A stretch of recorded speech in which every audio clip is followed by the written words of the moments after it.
Why did you get married? I fell in love. How do you know when you fall in love? I don't know. Can't eat or sleep. Like an ache in the stomach? Same thing, only in the heart.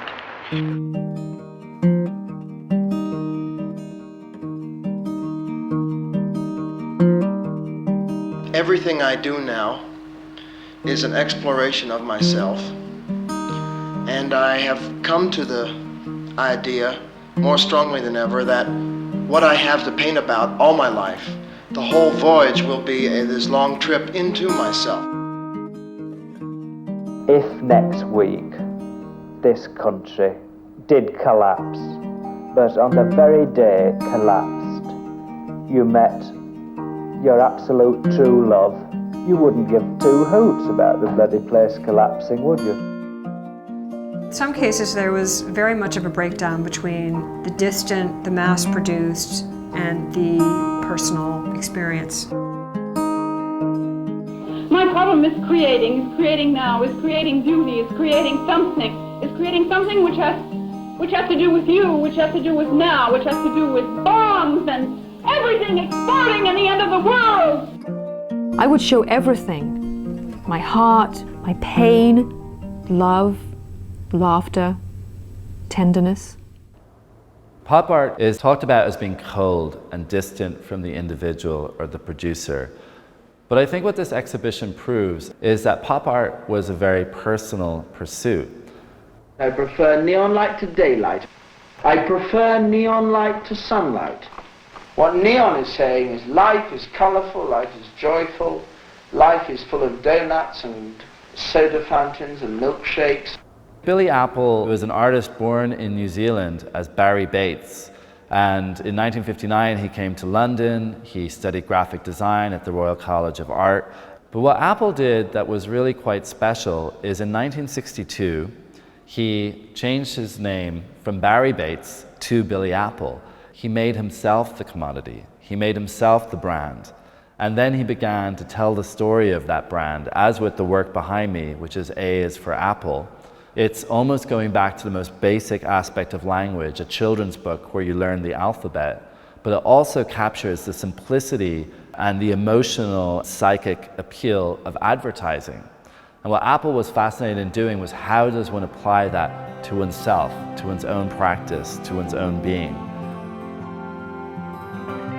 I prefer the world that I can make for myself to the world that is made for me without my choice. Evelyn Axel is the maker of that colorful, brilliant ice cream painting. And Axel started her career as an actress and an announcer, which she found numbingly dry and boring. For her, pop art was an entree into themes of desire and the female body. And Evelyn Axel is looking at it from a completely different vantage point, from her own experience as a sort of object of desire in her life as a model and an actress. Je dors bien près de toi.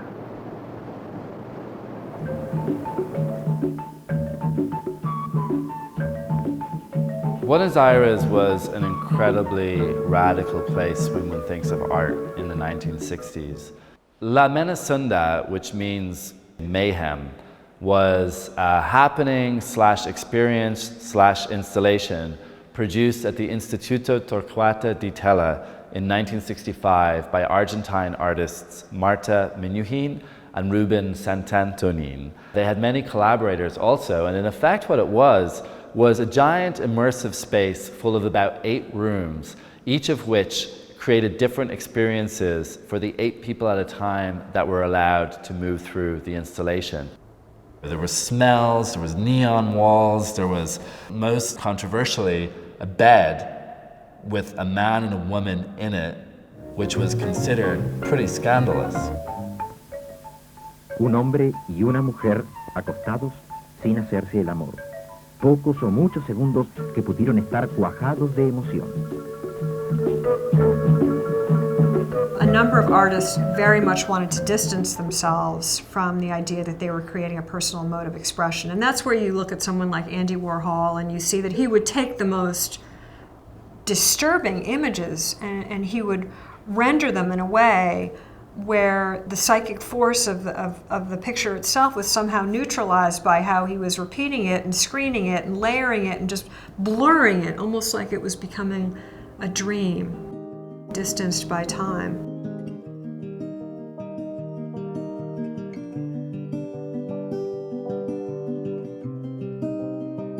I said you were beautiful, and he said beauty was skin deep.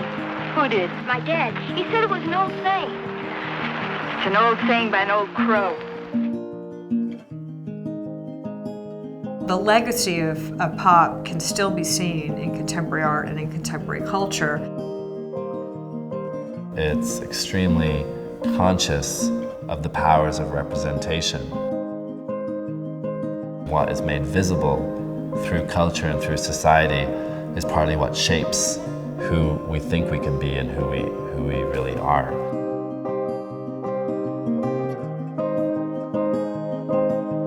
And I think what I do is have dreams and make these dreams come true.